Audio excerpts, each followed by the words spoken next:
up, guys? This is 874 Mark with my first knife video.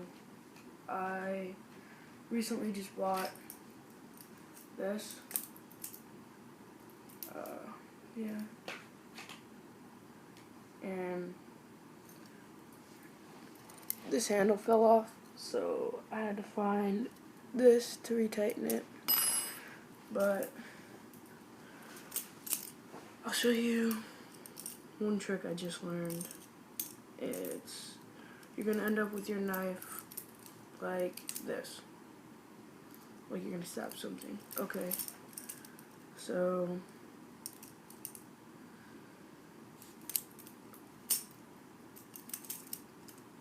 like that. Okay, so what you're gonna want to do is you're gonna hold your safe handle and you're gonna flip it over your knuckles. But as you flip it over your knuckles, you're gonna want to move your pointer finger over the handle and flip it back, so you look like this.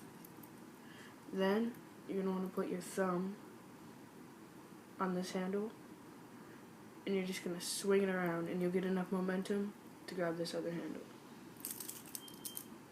like that. So this is the trick.